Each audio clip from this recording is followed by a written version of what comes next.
नमस्ते, नमस्कार, आदाब, सत श्री अकाल। आप सभी का स्वागत है मेरे YouTube चैनल हिस्ट्री विद विवेक में।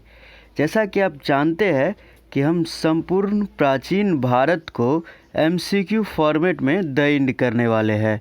तो इससे रिलेटेड हम सीरीज का अध्ययन कर रहे हैं और इसके 4 पार्ट यानी कि 60 महत्वपूर्ण प्रश्नों का पोस्टमार्टम कर चुके हैं।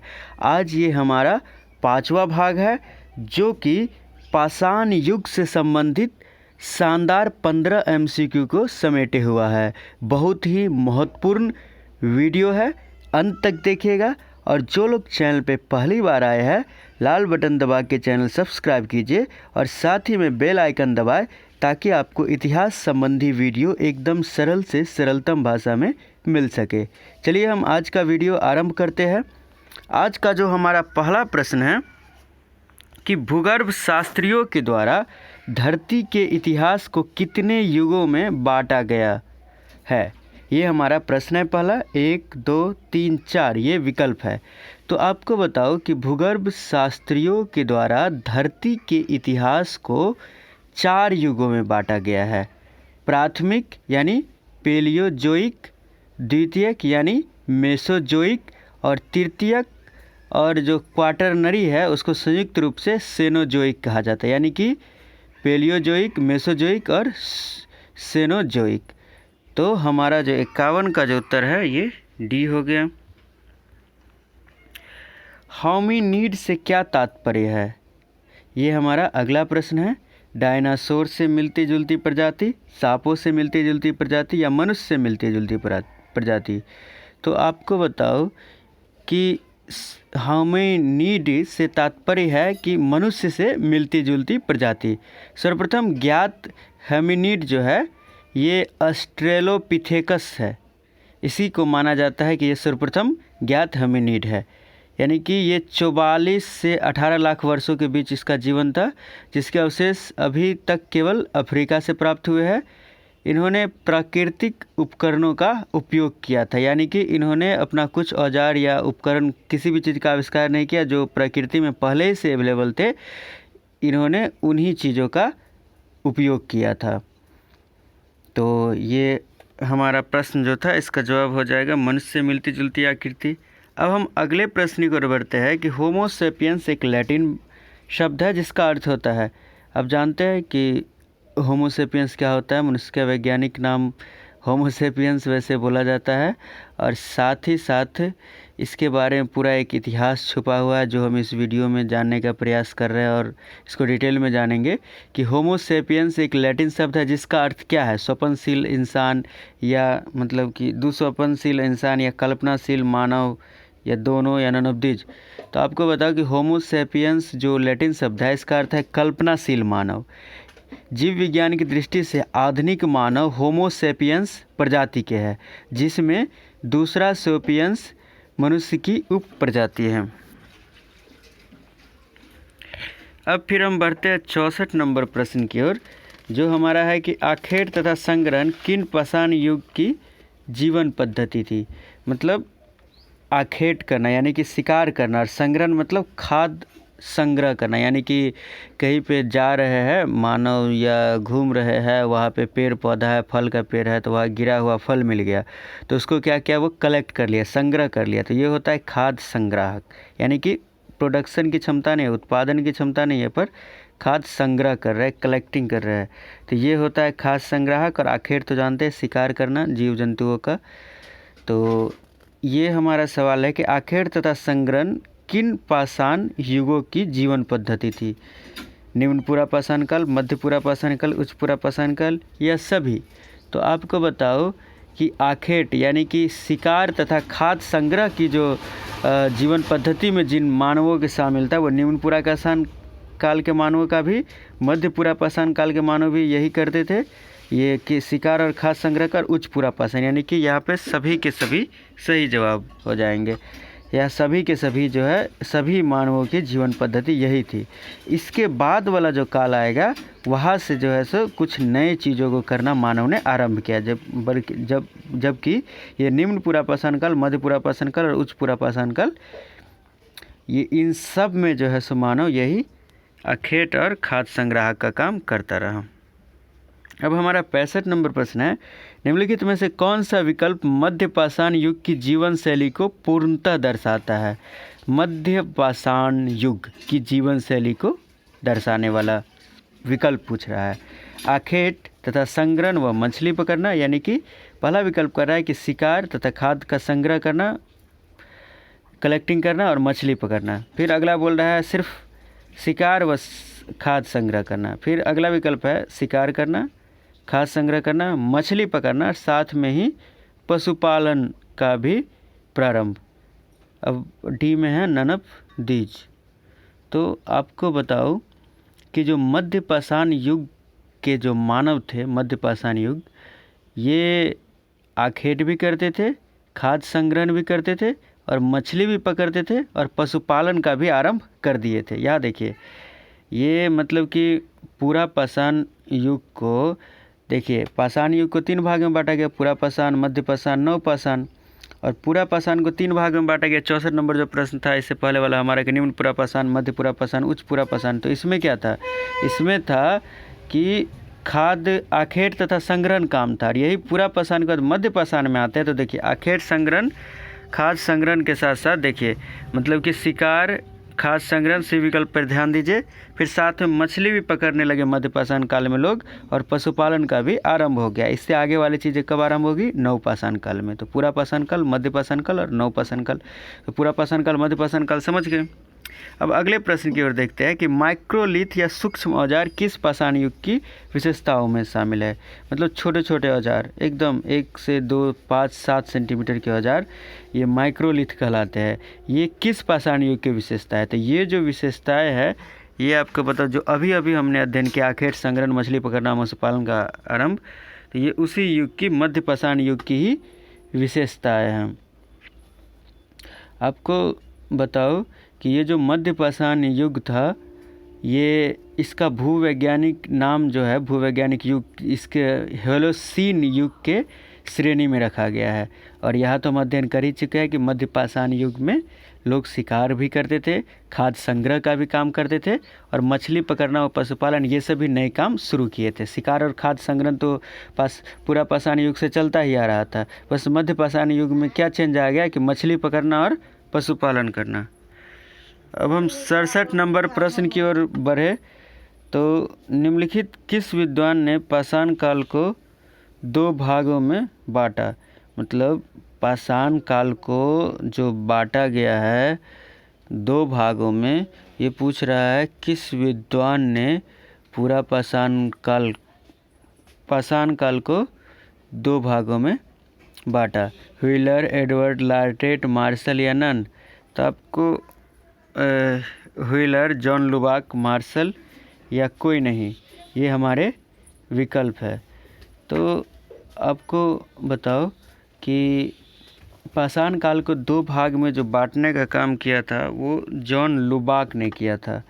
1863 ईस्वी में जॉन लुबाक ने पाषाण युग को 2 भागों में बांटा, पूरा पाषाण काल तथा नव पाषाण काल। वैसे 18वीं-19वीं शताब्दी में डेनमार्क के विद्वान P.E. सुहुम क्रिश्चियन टैमसन ने पाषाण काल को कांस्य युग तथा लौहयुग वाला काल का वर्गीकरण प्रचलित किया। जैकब वाटसे नामक के दूसरे डेनमार्क के विद्वान ने इस काल का वर्गीकरण की सार्थकता को अपने उत्खननों के आधार पर सिद्ध किया।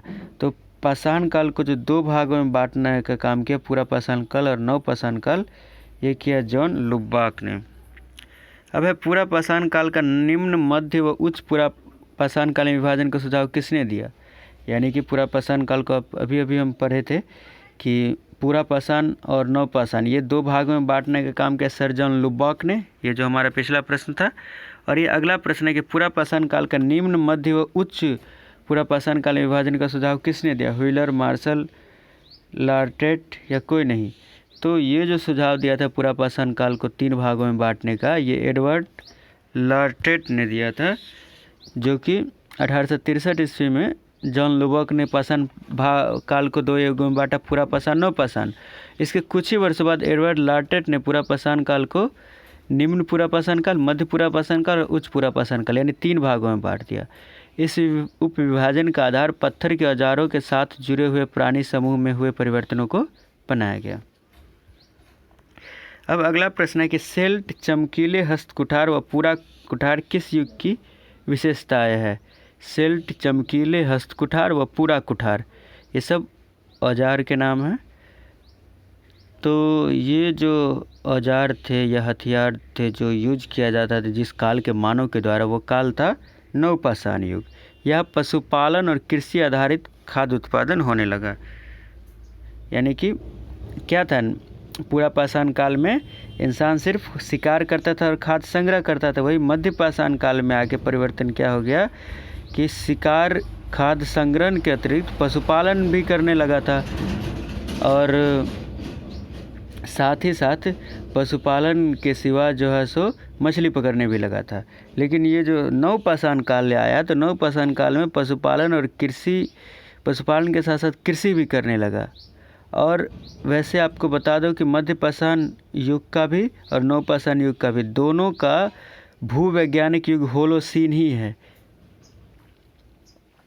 जबकि मध्यपाषाण युग का औजार क्या है, माइक्रोलिथ, जो कि हम पहले पढ़े। माइक्रोलिथ छोटा छोटा 1 से 7 सेंटीमीटर का औजार, ये हो गया मध्यपाषाण का। और नवपाषाण का औजार क्या होता था, सेल्ट, चमकीले हस्त कुठार या पूरा कुठार। अब 70 नंबर प्रश्न की ओर बढ़े। एक निम्न पाषाण युगों का कालों सहित मिलान करें। मतलब पाषाण युग जो थे उनका विभिन्न कालों में मिलान कीजिए कि किसका कौन सा काल है, क्या सही है। 2 लाख से 1 लाख वर्ष के बीच निम्न पूरा पाषाण काल। तो 2 लाख से 1 लाख वर्ष जो के बीच जो है ये निम्न पूरा पाषाण काल है। और 1 लाख से 40,000 है जो ये मध्य पूरा पाषाण काल है। और 40 लाख से 10,000 जो है ये उच्च पूरा पाषाण काल है। तो ये सारे के सारे विकल्प सही है। निम्न, मध्य या उच्च, ये किसको बांटा गया था, पूरा पाषाण काल को। किसने बांटा था निम्न, ये निम्न, मध्य या उच्च में ये बांटने का काम किया था एडवर्ड लॉ टेट ने। अब फिर हम बढ़ते हैं अगले प्रश्न की ओर। भूवैज्ञानिक युग होलोसीन में शामिल है। अभी बताया था कि होलोसीन में इस कौन शामिल है, नवपाषाण युग। आपको बता, नवपाषाण और मध्य पाषाण ये दोनों के दोनों जो है सो होलोसीन युग में शामिल है।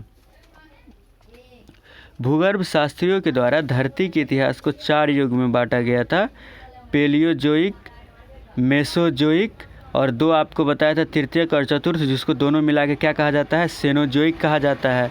और ये जो सेनोजोइक मतलब होता है स्तनधारियों का युग, स्तनधारियों का युग। इसको भी पुनः 7 कालखंडों में बांटा गया है, जिनमें से अंतिम 2 क्रमशः प्लीस्टोसीन तथा होलोसीन कहे गए हैं। प्लीस्टोसीन मतलब 1,06,000 वर्ष पहले और होलोसीन मतलब 10,000 वर्ष पहले। तो होलोसीन में ही रखा गया है किसको, मध्यपाषाण युग को और नवपाषाण युग को। यानी कि हमारा विकल्प डी सही हो जाएगा।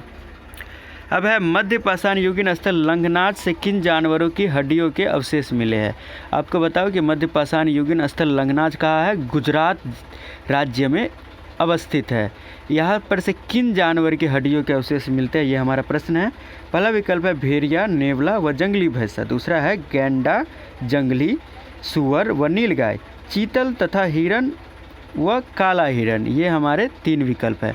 तो आपको बताइए जो लंघनाज है गुजरात का स्थल, जिसका काल क्या है 2550 से 2185 BC। यहाँ से भेड़िया के भी साक्ष्य मिले, नेवला के भी साक्ष्य मिले, जंगली भैंसा, गेंडा, जंगली सुअर, नीलगाय, चीतल, हिरन व काला हिरन। मतलब इसमें जितने जानवर शामिल है सभी के अवशेष ये लंघनाज से मिल गए हैं। यह दरियाई भैंसा व गेंडे की उपस्थिति के कारण अनुमान लगाया जाता है कि कहीं न कहीं यहाँ पर दलदली भूमि होगी। वहीं पर VN मिश्रा कहते हैं यहाँ की जलवायु शुष्क थी। 73 नंबर प्रश्न की ओर देखें। किस मध्यपाषाणकालीन स्थल से मिले प्रमाणों से लोगों के ऑस्टियोआर्थराइटिस से पीड़ित होने का साक्ष्य मिलता है? ऑस्टियोआर्थराइटिस जो होता है एक दांत का रोग होता है। तो ये हमारा प्रश्न है कि किस मध्यकालीन प्लेसेस से? लंगनाज, गुजरात या सरायनगर, महदाह, दमदमा, तीनों कहाँ थे? यूपी में थे, उत्तर प्रदेश में थे। तो गुजरात या उत्तर प्रदेश में किस स्थल से जो है सो लोगों के दांतों में ये ऑस्टियोआर्थराइटिस बीमारी के होने का साक्ष्य मिला? आर्थराइटिस वैसे क्या होता है? गठिया होता है, पूरे शरीर में जो है सो जोड़ों में दर्द होता है, पर ऑस्टियोआर्थराइटिस ये दांत के लिए होता है। तो इसमें से आपको बताओ कि ये जो सरायनगर नामक स्थल है, इसके एक कब्र में 4 व्यक्तियों के कंकाल के अवशेष यहाँ से पाए गए हैं। इन कब्रों के अंदर सूक्ष्म पाषाण, पशुओं की हड्डियों और सीपियों को रखा गया था। कंकालीय अवशेषों के आधार पर विश्लेषण कहता है कि मोटे तौर पर इन लोगों के दांत का स्वास्थ्य अच्छा था, पर कुछ लोग दंत रोग यानी दांतों वाले रोग ऑस्टियोआर्थराइटिस से भी पीड़ित थे। तो ये जो सरायनगर इसका सही जवाब हो जाएगा। और ये जो विकल्प है कि महदाह, इसके बारे में एक गजब चीज़ निकल के आ रहा है कि महदाह से जो अवशेष मिले, महदाह से, कि यहाँ के जो पुरुष होते थे वो 190 मीटर के होते थे। 190 मीटर मतलब समझ सकते कितनी ज़्यादा हाइट हो गई। 1.90 मीटर, 190 सेंटीमीटर के लोग कितने लंबे हो गए।